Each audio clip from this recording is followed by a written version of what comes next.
याज्ञवल्क्य ने कहा भारद्वाज, सीधे ही बोल देते कि राम कथा सुनने का मन है। भारद्वाज जी हंसने लगे, तो सुना दीजिए प्रभु। अब एक बात सोचो, भाई कहने वाले ने तो कह दिया, राम तत्व के बारे में जिज्ञासा की, अपेक्षा यह थी कि इस जिज्ञासा के उत्तर में आप राम कथा सुनाएंगे, और आप समझ भी गए, कोई संदेह नहीं है, राम कथा सुनना चाहते, आप समझ गए।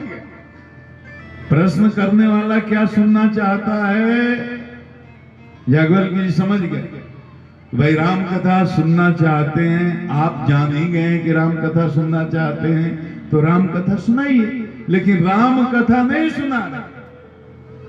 इसी को कहते हैं हंसुआ के ब्याह में खुरपी का गीत। राम कथा सुनने की जिज्ञासा की, शिव कथा सुनाना शुरू कर दिए याज्ञवल्क्य जी। एक बार त्रेता युग माही, एक बार त्रेता युग माही, शंभु गए कुंभज ऋषि पाही, शंभु गए कुंभज ऋषि पाही, संगति जग जननी भवानी, संगति जग जननी भवानी, पूजय ऋषि अखिलेश्वर जानी, पूजय ऋषि अखिलेश्वर जानी, एक बार त्रेता युग माही, एक बार त्रेता युग की बात। भोले बाबा कैलाश में अपना डमरू त्रिशूल लेकर के तैयार होने लगे। जगदम्बा खड़ी हो गई, भोलेनाथ कहीं जाने की तैयारी है क्या? बोले कि हाँ देवी। तो कहां जा रहे हो? तो बोले भगवान की कथा, राम कथा सुनने की बड़ी प्रबल अभिलाषा हो रही है। कथा तो ये मृत्युलोक में पृथ्वी पर ही मिलेगी, कथा तो स्वर्ग में भी नहीं होती, वो तो ब्रह्मलोक में भी नहीं होती, वो तो गोलोक में, वैकुंठ में, साकेत में भी नहीं होती। तो देवी जाना तो पड़ेगा, पृथ्वी पर मृत्युलोक है ना। भगवती ने कहा प्रभु मैं भी चलूंगा। आहा, इससे दिव्य और क्या बात हो सकती है। चलो भवानी। तो मैया भी चले, बाबा भी चले, कैलाश से उतरे दक्षिण भारत, नवीन देश में, साउथ में चले गए। कहां? अगस्त ऋषि का आश्रम था। अरे देखा अगस्त ऋषि ने, महाराज इनको कुंभज भी कहते हैं, उत्तम कुल पुलस्त ऋषिनाशी, मतलब ये पुलस्त के पुत्र विश्रवा के पुत्र रावण और पुलस्त के भाई के पुत्र ये हैं अगस्त ऋषि। ये रावण के चाचा हैं, ऐसे समझिए। बहुत लोगों को पता नहीं होगा तो मैं ये जानकारी दे दूं, क्योंकि अगस्त ऋषि का, कुंभज ऋषि का तो शास्त्रों में खूब नाम सुनते होंगे, लेकिन बहुत कम लोगों को पता होगा कि ये रावण के चाचा लगते हैं, क्योंकि रावण के पिताजी जो हैं उनके भाई के लड़के हैं। उनके आश्रम में पहुंच गए, क्योंकि वो परम सिद्ध हैं, राम तत्व के ज्ञाता हैं।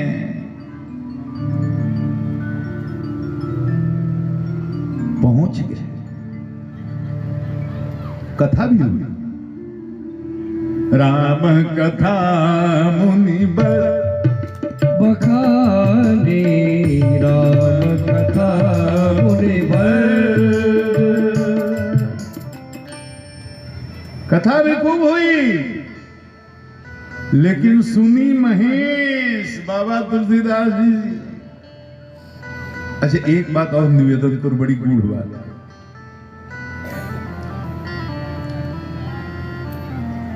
जो कथा राम की आप सुन रहे हैं या रामचरितमानस में पढ़ रहे हैं, रामायण में पढ़ रहे हैं, इन सारी कथाओं को तुलसीदास जी ने देखा है, देखा है,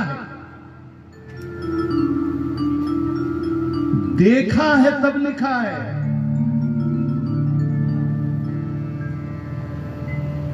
आम आदमी की बुद्धि में बात नहीं आएगी। अरे तुलसीदास तो 500-600 साल पहले हुई, तो त्रेता जी में लाखों वर्ष पहले राम जी की लीला हुई, देखा कैसे? देखो, अध्यात्म में दो चीजें हैं।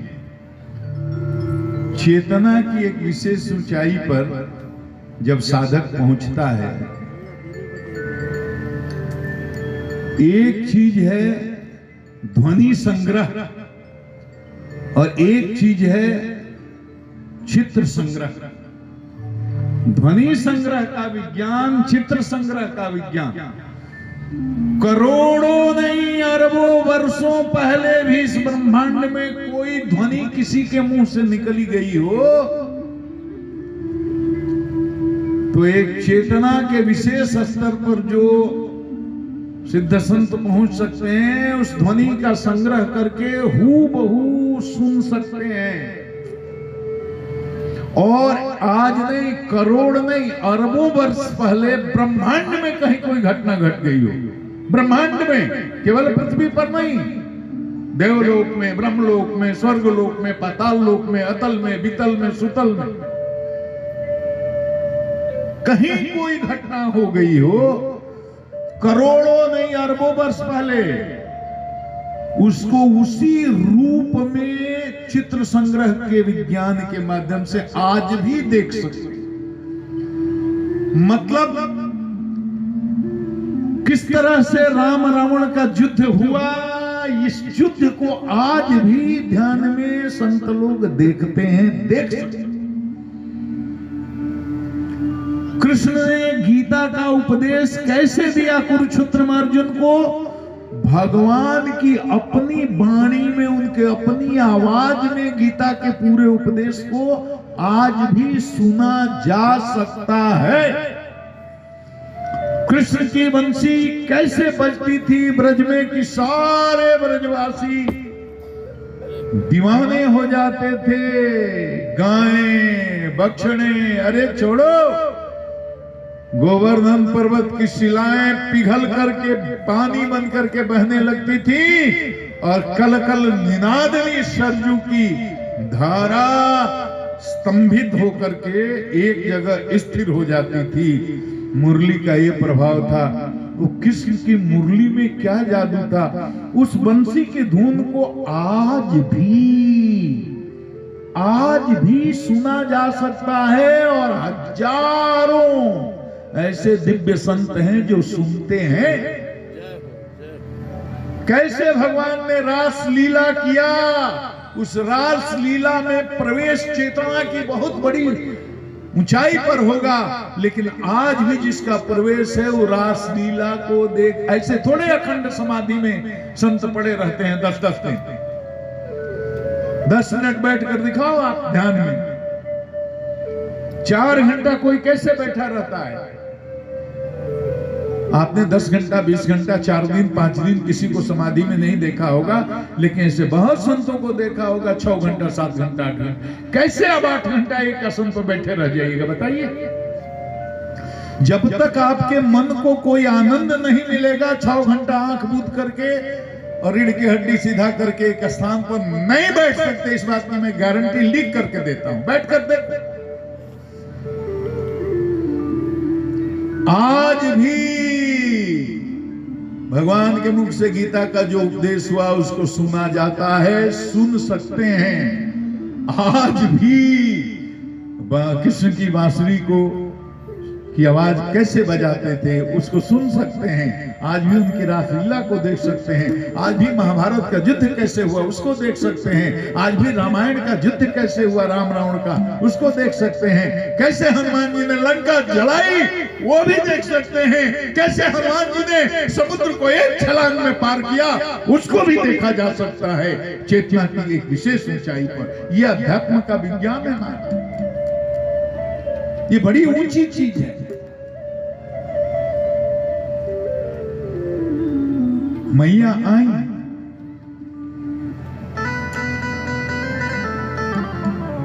कथा हुई,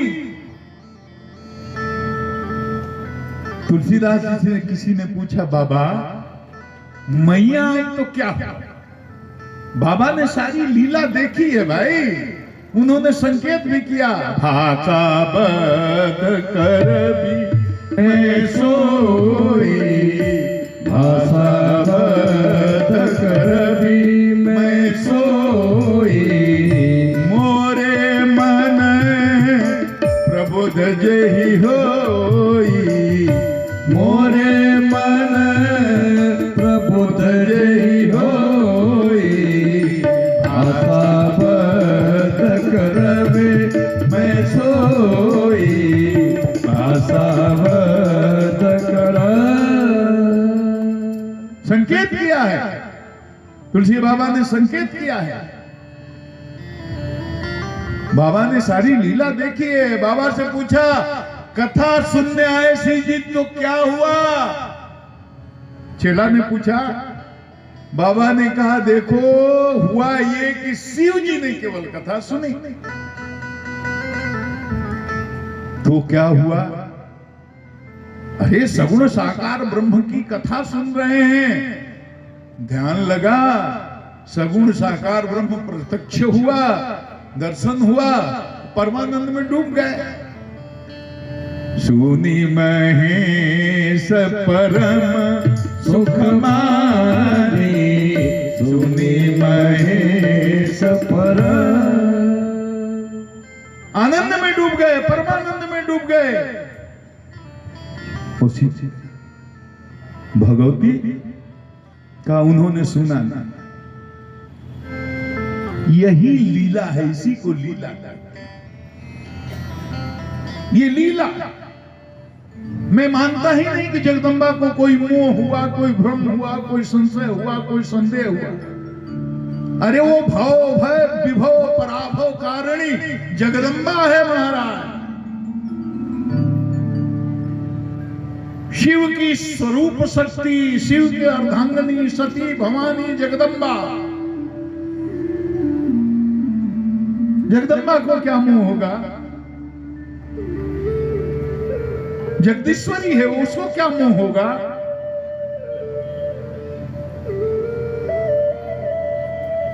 लीला यही है, सब भगवान के परिकर बनकर के लीला में सहयोग कर रहे हैं। मैया ने कथा नहीं सुनी और भगवान की लीला देखो, मैया के अंतःकरण में रजोगुण का उत्कर्ष हो गया। रजोगुण का जब उत्कर्ष हो जाता है, अहंकार भी अपने उत्कर्ष पर हो जाता है हमारा। क्या सुननी है इनसे कथा, इनसे बढ़िया तो हमारे शिव जी कहते हैं। और जो आते ही बिछ गए, अरे हम तो इनको व्यास समझ के आए थे। व्यास भगवान का रूप होता है, उसके मुंह से भगवान ही बोलते हैं, प्रेरणा देकर के बुलवाते हैं। व्यास की बड़ी महिमा है, तो व्यास की पूजा करनी पड़ती है। जय आप करोड़पति हो, अरबपति हो, खरबपति हो, विधायक हो, मंत्री हो, प्रधानमंत्री हो, कोई भी, उसको व्यास की पूजा करनी है। और हम देख रहे हैं कि हम श्रोता बन के आए और व्यास की ही हम लोगों की पूजा कर रहे हैं।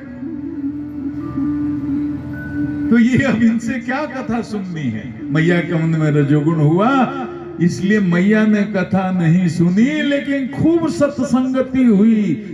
सत्संग खूब हुआ शिव जी में और कुंभज ऋषि में। शिव जी ने बोला दक्षिणा क्या दूं? कथा तो बड़ी सुंदर सुनाई आपने। तो बोले सरकार एक दक्षिणा आप दे सकते हैं। शिव जी ने बोला कथा सुनी है तो दक्षिणा देनी है। दक्षिणा का बड़ा महत्व है हमारे, बिना दक्षिणा दिए कथा नहीं सुननी चाहिए, बड़ा पाप लगता है। तो शिव जी ने कहा बोलो क्या दक्षिणा चाहिए। उन्होंने कहा भक्ति तत्व का उपदेश दे दीजिए। तो शिव जी ने भक्ति तत्व का उपदेश दिया। महाराज ऋषि पूछी हरि भगति सुहाई, ऋषि पूछी हरि भगति सुहाई, कही शंभु अधिकारी पाई, कही शंभु अधिकारी पाई, ऋषि पूछी हरि भगति सुहाई, ऋषि पूछी हरि भगति। भक्ति तत्व का उपदेश किया शिव जी। भक्ति तत्व का उपदेश सबको नहीं किया जाता, अधिकारी को ही करना है। अधिकारी मैं तो कलयुग का मनुष्य हूं, आपकी तरह। गुरु की कृपा, भगवान की कृपा, उन्होंने व्यासपीठ पर बैठा दिया। नहीं तो मौसम कौन कुटिल खल कामी, गोसाई तुलसीदास जी कहते हैं। जहां जाता हूं लोग कहते हैं, कुछ लोग आपसे दीक्षा लेना चाहते हैं, गुरुमंत्र लेना चाहते हैं। देखो आज तक मैंने कोई शिष्य नहीं बनाया, न बनाने की कोई योजना है। बड़ा